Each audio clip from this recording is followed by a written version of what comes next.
have also registered a complaint against the new resident. Listen in.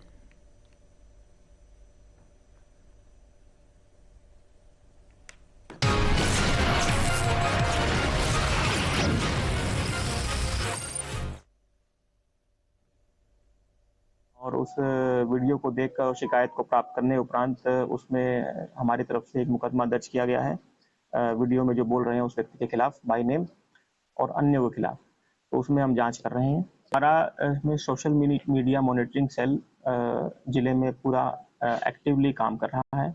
इसकी निगरानी हर ऐसे Facebook, Twitter इत्यादि पे जो लोग पोस्ट करते हैं उस पर हमेशा बनी रहती है। और व्हाट्सएप ग्रुपों के अंदर भी हम देखते रहते हैं कि कौन सी वीडियो वायरल हो रही है या कौन से मैसेज वायरल हो रहे हैं। तो उस पर अगर हमें जब भी ऐसा कोई आपत्तिजनक मैसेज दिखता है तो उसके हिसाब से पुलिस की तुरंत कार्यप्रणाली एक्टिवेट हो जाती है और संबंधित के खिलाफ कार्रवाई की जाती है। Right, Priyanka, obviously we've got almost a flood of such threats, incidents coming in from across the country. We saw in Bihar, we saw in Maharashtra, in Amravati. There were also more threats in Muradabad, in Udaipur, in Rajasthan as well. The police can only play catch up, it seems. Is there a way that this flood can be stemmed?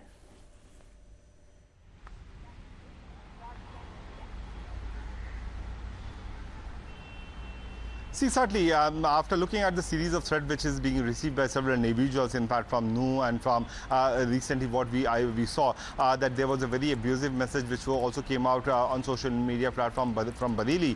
Although the video is such in a condition that we would prefer not to play that for our viewers, because in every word here the accused have been either cursing Narendra Modi, the Prime Minister of the country, or the Nupur Sharma. So that clearly shows that there are a group of individuals who also carry out the same kind of sentiment which these killers had, although they could not perform something like that, but they coming out and talking about it on social media platform, it's quite clearly showing that there is much more which need to be on the ground. Priya, basically strict message need to give in out on all these individuals after the police action, but looking at what has happened in several states which has failed to act against these kind of hooligans, the morale of several individuals have gone on high.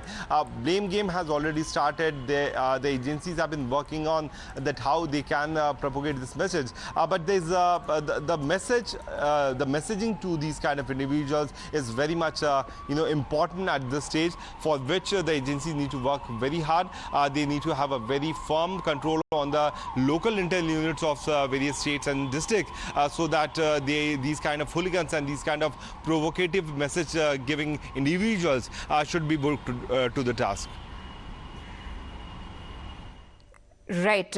These are not isolated incidents. These are incidents coming in from across the country ever since Nupur Sharma's comments on Prophet led to an outrage. We saw protests taking place across the country. Now there are threats that are being issued to people by various sections.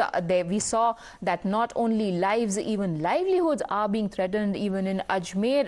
Priyanka, we saw yesterday that Salman Chishti, the same dargah where Salman Chishti works, we saw the secretary of Anjuman committee, Sarwar Chishti, also an audio that has now gone viral, where he says that Hindus who dared to shut down their shops in order to support Nupur Sharma should not get any business. They should be starved of any income that they derive from the faithfuls who arrive at dargah, because remember, these were the shopkeepers who have their outlets in the area that is around Ajmer Sharif, and had decided to close their shops for 2 hours on a day to express their support for Nupur Sharma. Now, this is a very dangerous trend, and while police in Amravati, Priyank, has been forced to come out and tell people that if there is any such threat to you, you can come forward and register it with us, it becomes very difficult for the cops to protect everyone.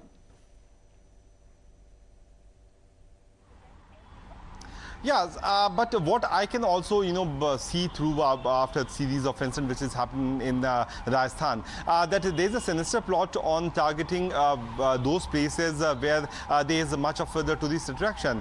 2 months back, we saw that Jodhpur, one of the prominent city for tourist attraction, faced these kind of communal violence during a procession which was religious. Now we are watching that Udaipur, which is one of the prime destination for the tourists to come here in Rajasthan, also became target. Now another controversy which has already started is erupting from Ajmer. The accused wanted to go to Ajmer. These kind of provocative speeches also coming out from Ajmer, and you know it, Priya, very well that Ajmer is one of the most hotspot destination for tourists, not only from the country, from also from abroad. So why these tourist destination places of Rajasthan are being targeted is something which the agency need to come out on. The threat on social media, these kind of small-time politicians coming out and trying to gain some kind of popularity will continue. But agencies need to focus on that why Jaipur, Jodhpur, Udaipur and Ajmer, 4 of the prominent cities of Rajasthan, which has been a destination for tourist attraction, has been targeted, and that too from a state which shares a border with Pakistan.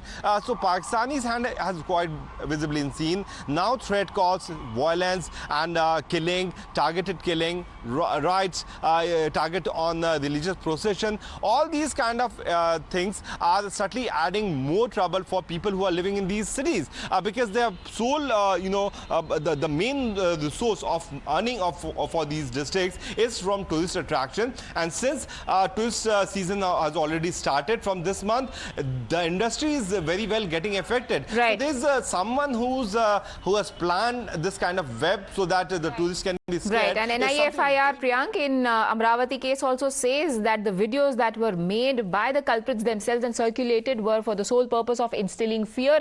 Attacking their livelihoods is also just another tool to do the same. Thank you for joining me on this broadcast. We take a very quick break.